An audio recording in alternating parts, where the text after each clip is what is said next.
পারমাণবিক বোমা হামলা যেভাবে ঘুরে দাঁড়িয়েছিল জাপান, পৃথিবীর সবচেয়ে শ্রেষ্ঠ জীব মানুষ এবং তার বুদ্ধি যখন হয় তার বিনাশের কারণ, সত্যি অনেক আফসোস। তো চলুন ভিডিওটা দেখি।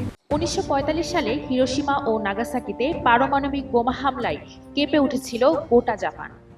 দ্বিতীয় বিশ্বযুদ্ধে যুক্তরাষ্ট্রের ভয়াবহ এই হামলার প্রতিশোধ কখনো নেওয়ার চেষ্টা করেনি জাপান, বরং নিজেকেই বদলে নিয়েছে আপাদমস্তক। কিন্তু ঠিক কোন পরিস্থিতিতে হয়েছিল এই হামলা, আর কেনই বা জাপান প্রতিশোধের বদলে আত্মসমর্পণের পথ বেছে নিয়েছিল? দ্বিতীয় বিশ্বযুদ্ধের আগে জাপান ছিল আগ্রাসী এক দেশ। চীনের সঙ্গে পরপর দুটি যুদ্ধে জয়, রাশিয়ার সঙ্গে জয়ের পর প্রথম বিশ্বযুদ্ধে জয়লাভ করে আরও বেশি সাম্রাজ্যবাদী হয়ে ওঠে জাপান। 1931 সালের দিকে এশিয়ার অন্যতম পরাশক্তি হয়ে ওঠে জাপান। সারা বিশ্বে অর্থনৈতিক মন্দার মাঝে নিজেদের অর্থনীতিকে মজবুত করার জন্য নৈতিক ও সামরিক কূটকৌশল চালাতে থাকে। প্রাকৃতিক সম্পদে সমৃদ্ধ চীনের রাজ্যগুলো দখলের পায়তারা করতে থাকে জাপান। 1931 সালে চীনের মাঞ্চুরিয়া আক্রমণের মাধ্যমে শুরু হয় জাপানের বিশ্ব দখলের লড়াই। মাঞ্চুরিয়ার জনগণের ওপর নেমে আসে খুন, হত্যা, ধর্ষণের মতো করুণ পরিণতি। 1937 সালে চীনের বেশ কিছু অঞ্চল দখল করে নেয় জাপান। ন্যানকিং শহরে নির্বিচারে গণহত্যা চালায়। এই আক্রমণাত্মক মনোভাব ভালোভাবে নেয়নি যুক্তরাষ্ট্র। মার্কিন হুঁশিয়ারির পরও জাপান নিজ অবস্থানে অটল থাকায় দেশটির সঙ্গে বাণিজ্যিক সম্পর্ক ছিন্ন করে যুক্তরাষ্ট্র। দুই দেশের মধ্যে কয়েকবার বৈঠকেও পরিস্থিতির উন্নতি হয়নি, বরং যুক্তরাষ্ট্রের সঙ্গে জাপানের যুদ্ধ এক প্রকার অনিবার্য হয়ে ওঠে। 1941 সালের 7 ডিসেম্বর উত্তর প্রশান্ত মহাসাগরের হাওয়াই দ্বীপপুঞ্জের পার্ল হারবারে যুক্তরাষ্ট্রের সবচেয়ে বড় নৌঘাঁটিতে হামলা করে জাপান। কয়েক ঘন্টা পর যুক্তরাষ্ট্র ও ব্রিটিশ সাম্রাজ্যের বিরুদ্ধে যুদ্ধ ঘোষণা করে বসেন জাপানের সম্রাট হিরোহিতো। জবাবে পরদিন জাপানের বিরুদ্ধে যুদ্ধ ঘোষণা করে যুক্তরাষ্ট্র ও ব্রিটেন। কিন্তু এরপরেও থেমে যায়নি জাপান। 6 মাস পর আবারও পার্ল হারবারে আক্রমণের পরিকল্পনা করে। ঘাঁটি তৈরি করে হাওয়াই দ্বীপপুঞ্জ থেকে 1,500 মাইল দূরে। কিন্তু জাপানের বেতার যোগাযোগের সব তথ্য যুক্তরাষ্ট্রের কাছে ফাঁস হয়ে যায়। অতর্কিত হামলা করে যুক্তরাষ্ট্র ডুবিয়ে দেয় জাপানিদের 4টি যুদ্ধজাহাজ, ধ্বংস করে দেয় 322টি বিমান। 1945 সালের 7 মে, ততদিনে ইউরোপে থেমে গিয়েছিল দ্বিতীয় বিশ্বযুদ্ধের লড়াই।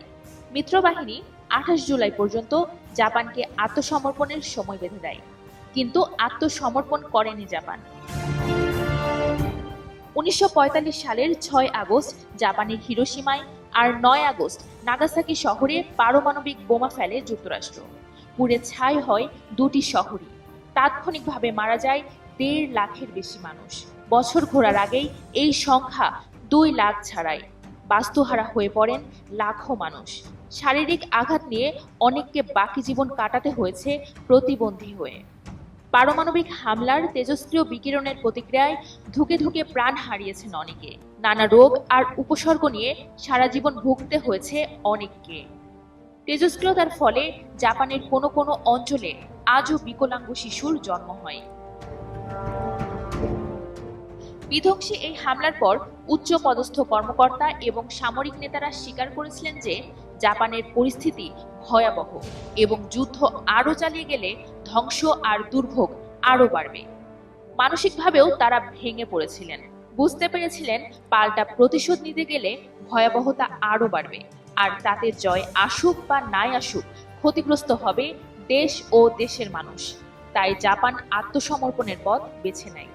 কিন্তু নিজেদের এই বিশাল ক্ষতি থেকে শিক্ষা নেয় তারা। সংবিধানে পরিবর্তন আনা হয়। সিদ্ধান্ত হয় জাপান আর কখনোই যুদ্ধে জড়াবে না। ধর্মীয় ও সাম্প্রদায়িক সংঘাত, সামাজিক বিভেদ সমূলে উপড়ে ফেলার উদ্দেশ্যে ভিন্নমতের প্রতি সহনশীলতার চর্চা শুরু করে দেশটি। গোটা জাপান হাঁটে ঐক্যের পথে। এই বোধ জাগ্রত হয় যে জনগণের মধ্যে যতদিন বিভেদ থাকবে ততদিনই জাতির ভাগ্যের নিয়ন্ত্রণ রয়ে যাবে অন্যের হাতে। এমনকি হুমকিতে পড়ে যেতে পারে দেশটির অস্তিত্ব। 1955 সালের পর থেকে হিরোশিমা ও নাগাসাকিতে সংস্কার কাজ শুরু করে জাপান। 90 দশকের শুরুতে দেখা যায় জাপান শুধু ঘুরেই দাঁড়ায়নি, বরং দাঁড়িয়েছে বিশ্বের সভ্য ও উন্নত দেশগুলোর কাতারে। জারিয়াত হায়দার, ডেস্ক রিপোর্ট।